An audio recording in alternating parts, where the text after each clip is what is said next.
రాత్రి డిన్నర్కి నేను లక్ష్మి వాళ్ళ అమ్మని పిలిచాను. ఇక్కడ ఏర్పాట్లు చూడ్డం కాదు కదా, కనీసం దాని గురించి ఎవరూ మాట్లాడుకోవట్లేదు. ఏంటి సంగతి? ఆ ఏర్పాట్లు చేస్తున్నారా లేదా? అయ్యో చేస్తున్నాం, ఎందుకు చేయం? ఏమంట చేయాలో చెప్పు, నీకు నచ్చినవన్నీ అద్భుతంగా వండి పెడతాం. నాకు నచ్చినవి కాదు, మన బంధువులకి నచ్చినవి వండాలి. అలాగే చేద్దాం. వచ్చిన వాళ్ళకి ఏ లోటు లేకుండా నేను చూసుకుంటాను. అయితే లిస్ట్ చెప్పునా? నా దగ్గర పెద్ద లిస్టే ఉంది. మరి అవన్నీ చేయటానికి నీకు శక్తి ఉందా? మధ్యాహ్నం ఇంట్లో వాళ్లకు వంట చేయటానికే నానా కష్టాలు పడ్డావు. ఇప్పుడు ఆ బంధువులకు కూడా వండి పెట్టగలవా? అవును వదినా, నువ్వు చెప్పింది నిజమే.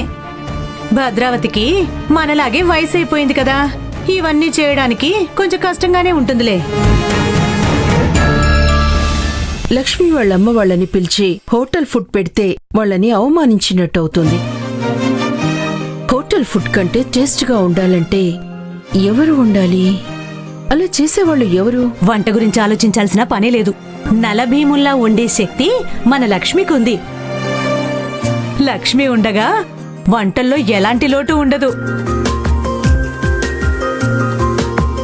పోయినసారి వచ్చినప్పుడు వంట చేసింది, తింటూ ఉంటే తినాలనిపిస్తూనే ఉంది. అంత టేస్ట్గా చేసింది.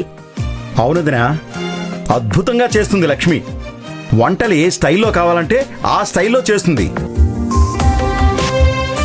పైగా ఎంత తొందరగా చేస్తుందో తెలుసా?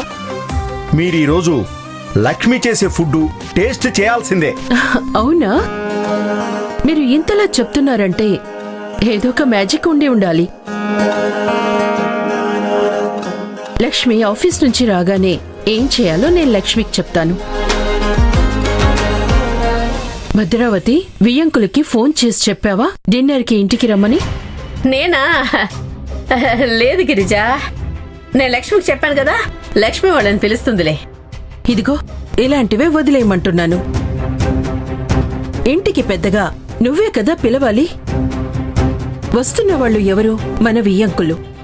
మనమే వాళ్ళని ఇన్వైట్ చేయాలి. అది మన సంస్కారం. అలా కాదు, వచ్చేది లక్ష్మి వాళ్ళ అమ్మే కదా, తనే చూసుకుంటుందిలే. లక్ష్మి పిలవటం వేరు, నువ్వు పిలవటం వేరు.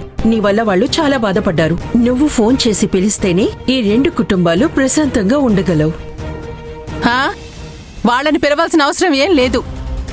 వాళ్ళకి జస్ట్ ఇంటికి రావాలని తెలిసినా కూడా పరిగెత్తుకుంటూ వస్తారు. త్రిపుర, ఏం మాట్లాడుతున్నావో అర్థమవుతోందా? తల్లి కూతురులు ఎన్ని మాటలన్నా వాళ్ళ కూతురి కోసం భరిస్తూ వచ్చారు. అలాంటి వాళ్ళని పట్టుకొని నువ్వు ఇలాగైనా మాట్లాడేది?